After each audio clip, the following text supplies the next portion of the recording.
बारे में लगता रहता है कि बिना कोचिंग के हम सिलेक्ट नहीं हो सकते। बहुत सारे बच्चे कोई कोचिंग ज्वाइन कर लेते हैं और कोचिंग ज्वाइन करके चाहे ऑनलाइन है ऑफलाइन, वो मान लेते हैं कि हमारा आधा काम खत्म हो गया। जो बच्चा ये काम कर पाएगा वो डेफिनेटली सिलेक्ट हो जाएगा। हेलो एवरीवन, बेटा एक बहुत इंपॉर्टेंट सेशंस है उन बच्चों के लिए जिन्होंने क्लास 11th में जस्ट एंटर किया है 10th का एग्जाम देके। उनके मन में काफ़ी ज़्यादा कन्फ्यूजन्स है कुछ चीज़ों को लेकर। पहला कि हमने अपनी ब्रांच सिलेक्ट कर ली है, अब हम कैसे पढ़ें। दूसरा, क्या हमारा सिलेक्शन होगा नहीं होगा। तीसरा, कोचिंग्स को लेके उनके मन में कुछ डाउट्स हैं। चौथा कि सेल्फ स्टडी कितनी करनी है, कैसे करनी है, और एक अच्छा टाइम टेबल क्या होता है जिससे हम सिलेक्ट हो जाए। इन सारे सवालों का मैं जवाब दूंगा, पर मेरा आज का सेशन जो ज़्यादा फोकस है आपको आपकी रियल सिचुएशन और आगे की गाइडेंस देने के लिए है, उस पर ही हम बात करने वाले हैं। तो मैंने कुछ ये सवाल आपके लिए लिखे हुए हैं, आप देख सकते हैं कि पहला सवाल ये है जो आपकी रियल सिचुएशन पे बात करेगा, क्योंकि बहुत सारे बच्चों को कई बार क्या होता है अपनी रियल सिचुएशन वो फील नहीं करते कि यार हम यहाँ पर हैं, और उससे वो मिस्टेक करते हैं। दूसरा, मेरे को ये भी पता है कि बहुत सारे बच्चे टारगेट्स और गोल में फर्क नहीं कर पाते। तीसरा जो है कि उन्हें इंपॉर्टेंस ऑफ कोचिंग के बारे में लगता रहता है कि बिना कोचिंग के हम सिलेक्ट नहीं हो सकते। ऐसा भी कुछ मैं बताऊंगा कि पॉसिबिलिटी है कि आप सिलेक्ट हो सकते हैं। फोर्थ क्या है, इंपॉर्टेंस ऑफ सेल्फ स्टडी कितनी ज्यादा इंपॉर्टेंट होती है। और फिफ्थ हम लोग बात करेंगे कि अच्छा टाइम टेबल क्या रहने वाला है। तो सेशन आपके लिए काफी इंपॉर्टेंट है। आप कहीं ना कहीं किसी भी एक दो क्वेश्चन से अपने आप फायदा ले सकते हैं, या हो सकता है ये सारे क्वेश्चंस आपके डाउट को सॉल्व कर दें। तो स्टार्ट करते हैं बेटा। आप में से बहुत सारे बच्चों के 10th के मार्क्स आ चुके हैं, परसेंटेज आ चुकी है। सबसे पहला पॉइंट आपको ध्यान रखना है, परसेंटेज मैटर नहीं करती। जो भी परसेंटेज आपकी आई है उसको साइड में रख के अपनी ब्रांच और अपनी स्ट्रीम सिलेक्ट कर लो। जेई लेना है, नीट लेना है, कॉमर्स लेना है, आर्ट्स लेना है, वो सिलेक्ट कर सकते हो। सिलेक्शन जो होता है, जो हमने फील किया, वो 3 बेसिस पर होता है बच्चों का। पहला, उनका इंटरेस्ट क्या है। दूसरा, किसी रिलेटिव ने क्या सजेशन दे दिया। और तीसरा, कई बार वो क्या करते हैं 10th के मार्क्स के हिसाब से मैथ में ज्यादा अच्छे हैं तो जेई ले लेते हैं। तो मैं ये हमेशा बिलीव करता हूं कि आप अपने इंटरेस्ट पर जाओ, प्योरली जो इंटरेस्ट आपको है उसे ही ले लो, क्योंकि 10th के मार्क्स उतने इंपॉर्टेंट नहीं होते। ठीक है, ये चीज आपने दिमाग में रखनी है। तो सबसे पहले स्ट्रीम को लेके हटा दो, जिसमें इंटरेस्ट है उसको ले लो। दूसरा क्या है बेटा, आप में से स्ट्रीम का चुनाव करने के बाद बहुत सारे बच्चे कोई कोचिंग ज्वाइन कर लेते हैं, और कोचिंग ज्वाइन करके चाहे ऑनलाइन है ऑफलाइन, वो मान लेते हैं कि हमारा आधा काम खत्म हो गया। मैं हमेशा बिलीव करता हूं अभी आधा काम खत्म नहीं हुआ है। आप सभी अभी 0 लेवल पे हैं, क्योंकि रास्ता लंबा है। क्योंकि ये फाइट जो है ना बेटा, ये फाइट आपकी ऐसी है जो 2 साल चलने वाली है। अभी आप मान के चलिए कि कोचिंग सिलेक्ट करने के बाद भी अभी आप 0 पर हैं, क्योंकि अभी पूरी पढ़ाई बाकी है। और 11th और 12th का सिलेबस अच्छा खासा होता है, जिसमें उसे पढ़ना भी है, उसको याद भी करना है, और टेस्ट में उसको फिर अच्छा अपीयर भी करना है। तो प्लीज अपने दिमाग में डालिए कि आप अभी अगर किसी भी कोचिंग संस्थान के साथ जुड़ गए हैं तो भी अभी आप 0 लेवल पर हैं, आपको अभी बहुत मेहनत करनी बाकी है। ठीक है, तो हम आगे जाएंगे और नेक्स्ट आपसे बात करेंगे कि यार देखो, ये एक मेडिकल कॉलेज का मैंने चित्र बना दिया है। मैंने यहां पर 3 बातें लिखी हैं। एक लिखा है ड्रीम, एक लिखा है टारगेट, और एक लिखा है गोल। आप में से बहुत सारे बच्चे जब 10th से 11th में आते हैं, वो बहुत ज्यादा फील करते हैं कि यार देखो, डॉक्टर बनना मेरा ड्रीम है। तो वो क्या करते हैं, सीधे कहते हैं यार देख, मेरे पास ये मेडिकल कॉलेज है, ये एम्स मेरा ड्रीम है, एम्स दिल्ली मेरा ड्रीम है, आईआईटी बॉम्बे में मैं सीएस ब्रांच लूंगा, ये मेरा ड्रीम है। तो मेरा पॉइंट ये है कि आपने जो ड्रीम देख लिया, अच्छा है, उसको डेली रात में देखो, मान सकता हूं, ठीक है। उसको सबसे पहले अपना गोल बनाओ। गोल बनाने का मतलब यह है कि सबसे पहले पक्का कर लो, हां आपको वही चाहिए। तो उसके लिए आपने कहा कि ठीक है, मुझे गवर्नमेंट मेडिकल कॉलेज चाहिए टॉप वाला, ये आपका गोल हो गया। जब आप किसी चीज को गोल बना लेते हो तो इसका मतलब आपको यह पता है कि अब आने वाले 2000 मान लो 25 में आपको डॉक्टर बनना है, ये आपका गोल है। ये आपका गोल है कि ये government college, medical government college 2025 में आपको मिलना चाहिए। अब आपको समझना पड़ेगा टारगेट्स क्या होते हैं। अब आप इस लेवल पे हो, 0 लेवल पे, तो अपने छोटे छोटे टारगेट्स बनाओ ताकि आप इस गोल को अचीव कर सको। क्योंकि बहुत सारे बच्चे क्या होते हैं 10th से जैसे 11th में आते हैं, वो एक दिमाग में रख लेते हैं ये कॉलेज मेरा ड्रीम है, मेरा ये गोल है, लेकिन वो टारगेट्स नहीं बनाते। आपने क्या करना है, हर मंथ का, हर वीक का एक टारगेट बनाना है। जब तक आप ये छोटे छोटे टारगेट नहीं जीतोगे तब तक आप इस गोल पे नहीं पहुंच सकते। इसका मतलब अगर आपने ये सारे टारगेट्स नहीं जीते तो ये गोल नहीं मिलेगा। तो ये आपको समझना पड़ेगा कि आपके टारगेट छोटे छोटे होने चाहिए कि इस वीक में ये पढ़ना है, इस मंथ में ये पढ़ना है। अगर आपके टारगेट्स पूरे नहीं हो रहे हैं तो गोल भी नहीं मिलेगा, आपका ड्रीम भी अचीव नहीं होगा। तो गोल और ड्रीम में फर्क होना चाहिए। मतलब ठीक है, सोच लिया, ड्रीम हो गया, गोल ठीक है, मैं डॉक्टर बनना चाहता हूं, वो भी एक गोल है, ड्रीम एक ही बात ले लेते हैं। लेकिन टारगेट्स आपको बनाने पड़ेंगे। जब तक आप छोटे छोटे टारगेट्स नहीं बनाएंगे तब तक आप अपने गोल को अचीव नहीं कर पाते, ठीक है। और ऐसा होता है, हमने ऐसे एग्जांपल्स देखे हैं, बच्चे 2 साल बाद कहते हैं कि सर मेरा गोल तो सिर्फ डॉक्टर बनने का है। पर मैं अगर उनसे पूछता हूं क्या तुमने सारे टारगेट्स अचीव किए थे, वो कहते हैं नहीं, पर मैंने बहुत मेहनत करी थी। जब तुमने बेटा मेहनत करी तो टारगेट्स अचीव क्यों नहीं हुए? क्लियर है ये चीज? तो हम यहां पर सबसे पहली बात बोलेंगे आपसे, अपने टारगेट्स बना लो, अपनी टोटल जर्नी को, जैसे 11th का सिलेबस 11th में फिनिश होना चाहिए, रिवाइज होना चाहिए, याद होना चाहिए, उसके हिसाब से टारगेट्स बना लो, फिर उसको अचीव करो। सर ये बनाएंगे कैसे? इसमें हम लोग हेल्प करेंगे आपको। कैसे करेंगे वो पूरा एक उसको डिटेल बताएंगे कि आप ऐसे काम करो, पर आपको पहले टारगेट्स बनाने हैं, फिर उसको गोल को अचीव करना है। तीसरी चीज जो हम लोग देख पाते हैं बच्चों के बीच में कि वो बार बार ये पूछते हैं कि सर क्या कोचिंग करना जरूरी है? ठीक है। दूसरा सवाल ये पूछते हैं कि सर ऑनलाइन करना है कि ऑफलाइन करना है? ये भी ठीक है। मान लो मैं एक न्यूट्रल आपको करके बताऊं कि मान लो मुझे अपने ही घर में किसी को ये चीज बतानी हो कि क्या कोचिंग करना जरूरी है। सबसे पहले आपको यह समझना पड़ेगा कि किसी भी तरह की कोई कोचिंग आपको क्या क्या देती है। वो आपको क्या देती है बेटा? एक स्ट्रक्चर देती है। स्ट्रक्चर किस तरीके का, कि किस टाइम पे आपको पढ़ना है, क्या एनवायरमेंट है और क्या चीजें, मतलब बेसिकली कैसे पढ़ना है, ये एक स्ट्रक्चर प्रोवाइड करती है, चाहे वो ऑनलाइन हो चाहे ऑफलाइन हो। तो जो भी कोचिंग आपको स्ट्रक्चर देगी आप उसे ज्वाइन कर सकते हो, कोई ऐसा गलत नहीं है, ठीक है। दूसरी चीज क्या है? कंटेंट। हर कोचिंग में पर्टिकुलर टाइप का एक कंटेंट पढ़ाया जाता है। वो कंटेंट कौन से टीचर्स पढ़ा रहे हैं, क्या वो एक्सपीरियंस है कि नहीं, क्या उन्होंने मतलब उस तरह का रिजल्ट प्रोड्यूस किया है कि नहीं। अब यहां पर कई बार बच्चे कहते हैं कि सर उस कोचिंग से रैंक 1 आई थी, रैंक 2 आई थी। बेटा इंपॉर्टेंट ये है कि जिन टीचर से तुम पढ़ रहे हो क्या तुम्हें उनका समझ आ रहा है, क्या उन्हें उतना एक्सपीरियंस है। पूरी कोचिंग की बात नहीं कर रहा क्योंकि तुम तो 3 ही टीचर से पढ़ोगे। तो यहां पर एक इंपॉर्टेंट चीज क्या है कि किसी भी तरह की कोचिंग आपको 3 चीजें देती है। पहला देती है स्ट्रक्चर। स्ट्रक्चर मतलब कि कितने टाइम पे पढ़ना है ना, और प्रॉपर किस एनवायरनमेंट में पढ़ना है, कैसे पढ़ाई होगी, वो सारी चीजें।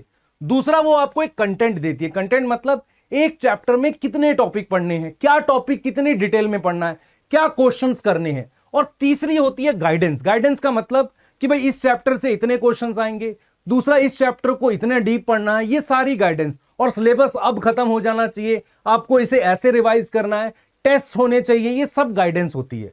तो अगर ये तीनों चीजें आप बिना कोचिंग के भी अचीव कर सकते हो, जैसे कुछ बच्चे यूट्यूब से पढ़ लेते हैं, कुछ बच्चे अलग तरीके से पढ़ लेते हैं, तो फिर कोचिंग इंपॉर्टेंट नहीं है।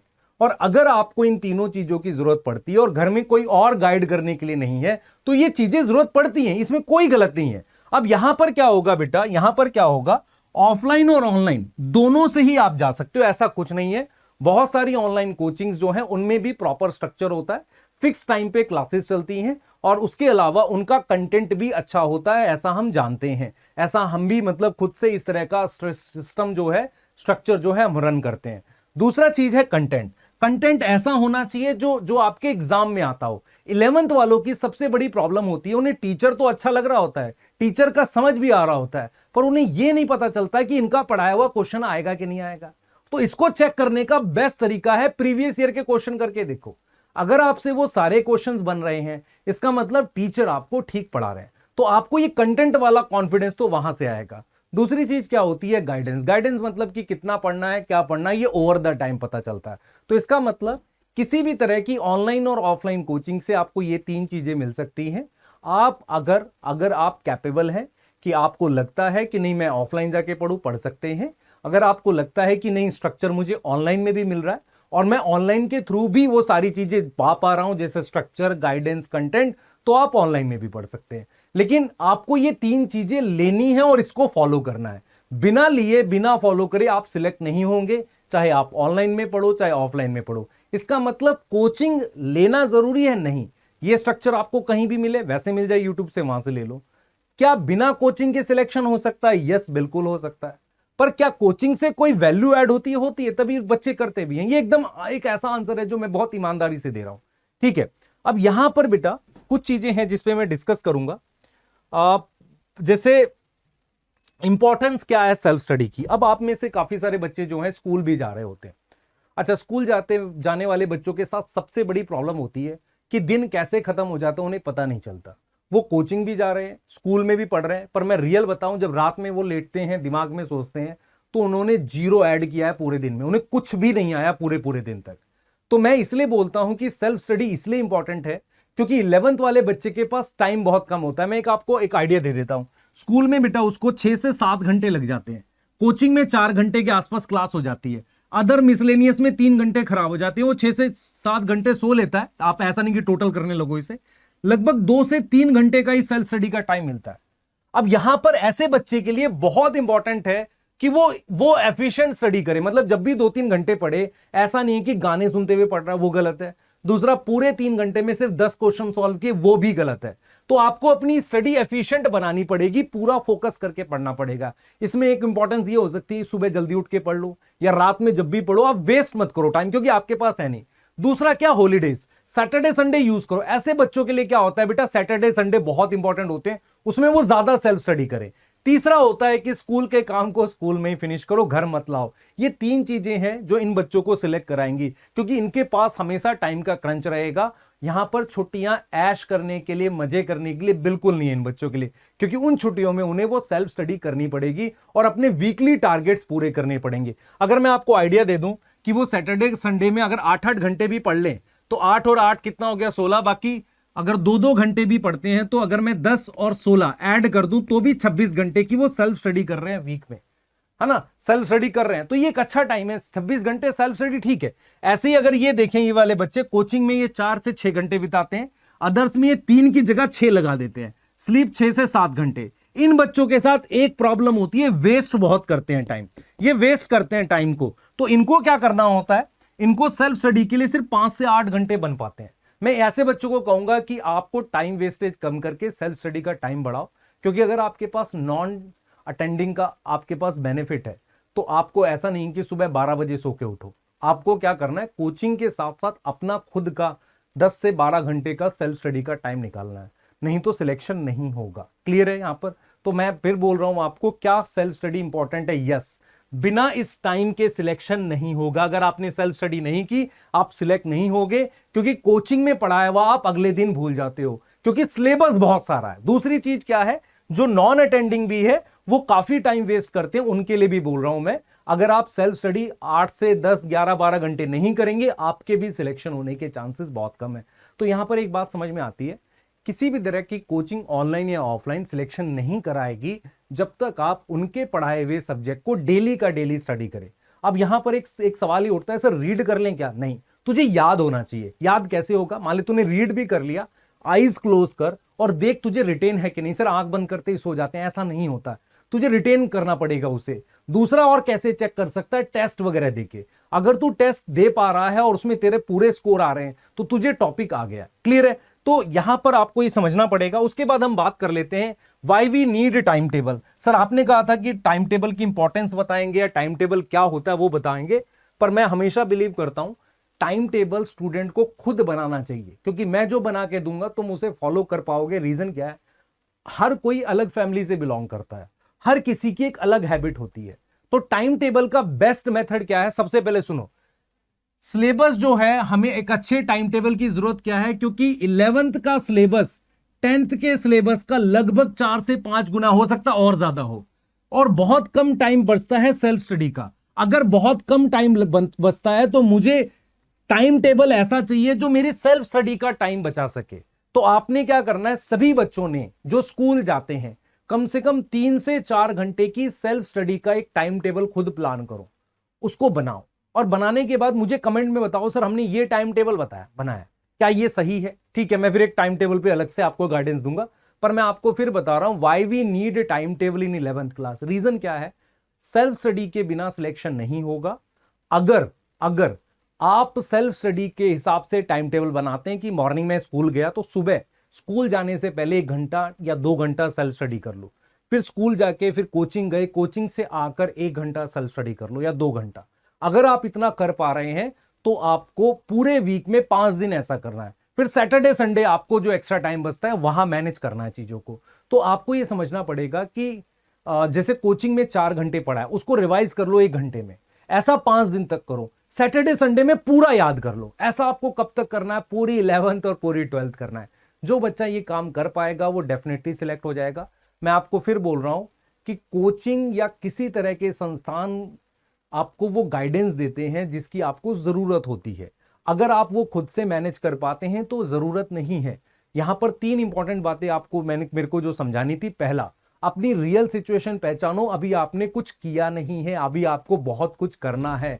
दूसरा, आपको यह पहचानना पड़ेगा कि कितना पढ़ना है, कैसे पढ़ना है और ये मतलब क्यों पढ़ना है। ये चीजें आपको आइडेंटिफाई करनी पड़ेगी क्लास 11th में।